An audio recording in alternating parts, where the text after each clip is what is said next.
할렐루야, 함께하는 교회 모든 성도들을 주님의 이름으로 사랑하고 축복합니다. 오늘 우리에게 주신 아침 말씀은 여호수아 21장 20절부터 45절까지의 말씀입니다. 레위 사람들 가운데서 나머지 곧 고앗 자손 가문의 레위 사람은 에브라임 지파에게 성읍을 목으로 받았다. 에브라임 지파가 그들에게 준 성읍은 살인자의 도피성인 에브라임 산간 지방의 세겜과 거기에 딸린 목장과 게살과 거기에 딸린 목장과 깁사인과 거기에 딸린 목장과 벳호론과 거기에 딸린 목장, 이렇게 네 성읍이다. 단 지파에게 준 것은 엘드게와 거기에 딸린 목장과 깁부돈과 거기에 딸린 목장과 아얄론과 거기에 딸린 목장과 가드림몬과 거기에 딸린 목장, 이렇게 네 성읍이다. 므낫세 반쪽 지파에게 준 것은 다하냐 거기에 딸린 목장과 가드림몬과 거기에 딸린 목장, 이렇게 두 성읍이다. 고앗 자손의 나머지 가문에게는 모두 10성읍과 거기에 딸린 목장이 돌아갔다. 레위 지파 가문에 속한 게르손 자손에게는 동쪽 므낫세의 반쪽 지파에서 살인자의 도피성인 바란의 골란과 거기에 딸린 목장과 부에스드라와 거기에 딸린 목장, 이렇게 두 성읍을 주었다. 이사갈 지파에게는 기시온과 거기에 딸린 목장과 다브락과 거기에 딸린 목장과 야름뭇과 거기에 딸린 목장과 언간님과 거기에 딸린 목장, 이렇게 네 성읍을 게르손 자손에게 주었다. 아셀 지파에서는 미살과 거기에 딸린 목장과 압돈과 거기에 딸린 목장과 헬각과 거기에 딸린 목장과 르혹과 거기에 딸린 목장, 이렇게 네 성읍을 게르손 자손에게 주었다. 납달리 지파에서는 살인자의 도피성인 갈릴리의 게데스와 거기에 딸린 목장과 함못돌과 거기에 딸린 목장과 가른단과 거기에 딸린 목장, 이렇게 세 성읍을 게르손 자손에게 주었다. 이와 같이 게르손 사람은 그 가문을 따라 모두 13성읍과 그 목장을 얻었다. 레위 사람 가운데서 나머지 무라리 자손의 가문에게는 스불론 지파에서 용느암과 거기에 딸린 목장과 가르다와 거기에 딸린 목장과 딥나와 거기에 딸린 목장과 나할랄과 거기에 딸린 목장, 이렇게 네 성읍을 주었다. 르우벤 지파에서는 베셀과 거기에 딸린 목장과 야하스와 거기에 딸린 목장과 그대목과 거기에 딸린 목장과 무바악과 거기에 딸린 목장, 이렇게 네 성읍을 무라리 자손에게 주었다. 또한 갓 지파에서는 살인자의 도피성인 길르알 라목과 거기에 달린 목장과 마하나임과 거기에 달린 목장과 헤스본과 거기에 달린 목장과 야스엘과 거기에 달린 목장, 이렇게 모두 네 성읍을 무라리 자손에게 주었다. 이것이 레위 가문의 나머지 곧 무라리 자손이 그 가문을 따라 받은 성읍으로서 모두 12성읍이 그들의 몫이 되었다. 이스라엘 자손이 차지한 유산의 땅 가운데서 레위 사람이 얻은 것은 모두 48개의 성읍과 거기에 딸린 목장이었다. 성읍마다 예외 없이 거기에 딸린 목장이 있었다. 이와 같이 주님께서 이스라엘 백성의 조상에게 주시겠다고 맹세하신 모든 땅을 이스라엘 백성에게 주셨으므로 그들은 그 땅을 차지하여 거기에 자리 잡고 살았다. 주님께서 그들의 조상에게 맹세하신 대로 사방에 평화를 주셨다. 또한 주님께서는 그들의 모든 원수를 그들의 손에 넘기셨으므로 그들의 원수 가운데서 어느 누구도 그들에게 대항하지 못하였다. 주님께서 이스라엘 사람에게 약속하신 모든 선한 말씀이 하나도 어긋남 없이 그대로 다 이루어졌다. 아멘. 아멘입니다. 사랑하는 검단 함께 하는 교회 성도 여러분, 오늘 이제 우리는 여호수아 21장 20절부터 45절의 말씀을 통해서 하나님의 신실하심을 보려고 합니다. 이스라엘 백성들이 이제 가나안 땅을 드디어 정복한 후에 그 땅을 각 지파에게 분배를 했습니다. 그리고 오늘 본문에서 레위 지파는 하나님께서 직접 그들의 기업이 되셨다라고 말합니다. 특별히 본문 마지막 절인 여호수아 21장 45절을 보면 이렇게 기록되어 있습니다. 주님께서 이스라엘 사람에게 약속하신 모든 선한 말씀이 하나도 어긋남 없이 그대로 다 이루어졌다. 여러분, 여기서 중요한 포인트가 있습니다. 뭡니까?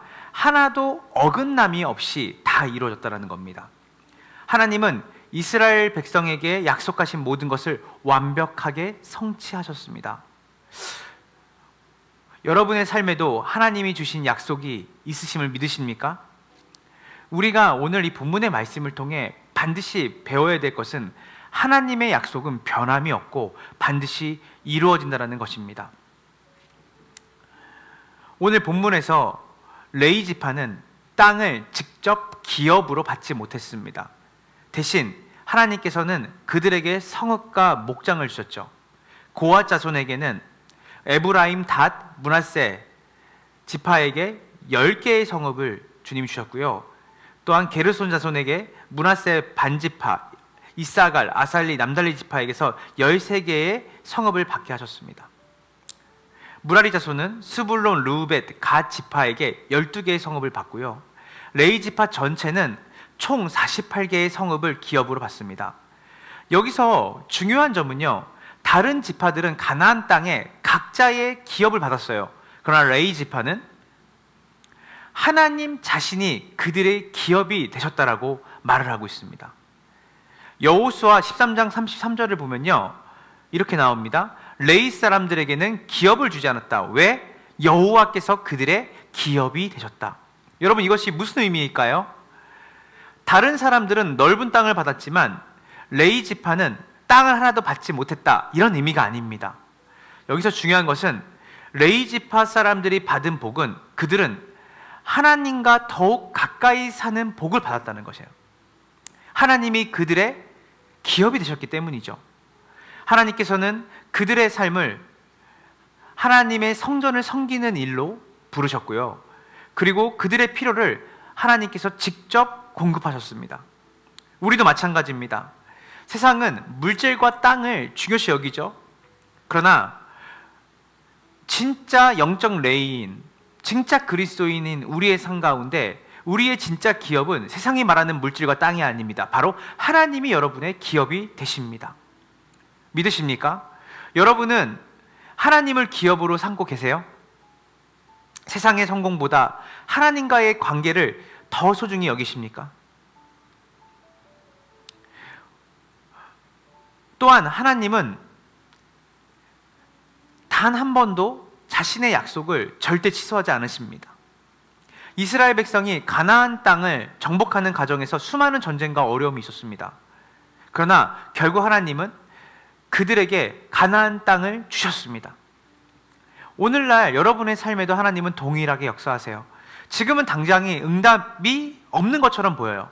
지금 당장 응답이 없는 것처럼 보이지만 하나님은 여러분에게 약속하신 그것을 반드시 하나님의 때에 이루신다는 것을 믿으시길 바랍니다. 민수기 23장 19절에 하나님은 거짓말을 하지 않으신다고 하십니다. 또한 히브리서 13장에서는 예수 그리스도는 어제나 오늘이나 영원토록 동일하시라고 말씀하십니다. 시편 119편에서는 주의 말씀은 하늘에 굳게 섰으며 영원히 변하지 않는다고 하십니다. 하나님의 말씀을 붙잡고 기도하지만 여전히 응답되지 않는 것처럼 느껴질 때가 있으세요? 하나님이 나를 이 문제만큼은 잊으신 것 같다고 느낄 때가 있습니까? 근데 여러분, 오늘 성경은 우리에게 말합니다. 하나님은 여러분을 결코 잊지 않으신다고 말씀하세요. 하나님은 반드시 그분의 때에 그분의 방법으로 여러분에게 약속하신 그 하나님의 말씀의 성취를 여러분의 삶 가운데 이루실 줄로 믿으시기를 간절히 소망합니다. 이 사실을 믿고 더욱 담대하게 나가시는 검된 함께하는 교회의 모든 성도들 되기를 주님의 이름으로 축원합니다. 또한 하나님께서는 우리에게 순종에 대한 부분을 중요하게 여기십니다. 그리고 말씀하시죠. 여호수아 21장 43절에 그 땅을 차지하여 거기에 자리 잡고 살았다라는 본문이 있습니다. 이스라엘 백성들은 하나님께서 주신 기업을 받았습니다. 하지만 그들이 해야 할 일이 있었죠. 그것은 뭐냐면 그 땅에 자리를 잡고 사는 것입니다. 즉 하나님의 약속을 받았다고 해서 가만히 있는 것이 아니라 믿음으로 그 땅에 거주하고 하나님의 통치를 받는 삶으로 순종해야 된다는 것이에요. 야고보서 2장 17절에 이렇게 말씀합니다. 행함이 없는 믿음은 죽은 믿음이다. 하나님의 약속을 믿는다면 우리는 그 믿음이 우리의 삶에 나타나야 될 줄로 믿습니다. 결론입니다. 사랑하는 검단 함께하는 교회 성도 여러분, 오늘 본문을 통해 우리는 하나님의 신실하심을 확인했습니다. 하나님은 반드시 우리에게 기업을 주십니다. 그 기업은 바로 하나님 당신이십니다. 하나님과의 관계 안에서 더욱 가까워지는 복을 누리시고 하나님만이 나의 기업이 되신다라는 것을 늘 고백하며 선포하며 우리의 삶의 중심에 두기를 주님의 이름으로 축원합니다. 또한 하나님의 약속은 더디 보이지만 반드시 하나님의 방법에 따라서 하나님의 때에 이루어지시는 것을 여러분 신뢰하는 여러분이 되기를 주님의 이름으로 축원합니다. 그리고 하나님께서는 그 약속을 믿고 또 그 약속을 신뢰하는 자에게 하나님의 약속을 성취를 하시는 것을 보게 하시고, 동시에 하나님께서는 우리에게 그 약속의 성취를 하실 때 우리에게 요구하시는 단 하나의 실행키가 있습니다. 그것은 바로 뭡니까? 하나님의 말씀에 순종하는 것입니다. 지금 여러분들이 어떤 상황에 있는지 저는 다 알지 못하지만 한 가지 여러분에게 말씀드릴 수 있는 것은, 여러분 하나님의 약속을 붙드십시오. 하나님이 한번 약속하신 말씀은 결코 변하지 않습니다. 하나도 어긋남 없이 여러분 삶에 이루실 것을 믿으시길 바랍니다. 기도하며 기다리십시오. 믿음으로 순종하십시오. 그리고 하나님의 신실하심을 경험하는 여러분의 삶, 가정이 되기를 주님의 이름으로 축원합니다. 함께 기도하겠습니다. 주님, 우리의 삶에도 하나도 어긋남 없이 주님의 약속이 이루어질 줄 믿습니다. 우리 검단 함께하는 교회 모든 성도들이 하나님의 신실하심을 끝까지 붙잡고 살아가는 복을 누리게 하여 주시옵소서. 감사드리며 예수님의 이름으로 기도합니다. 아멘.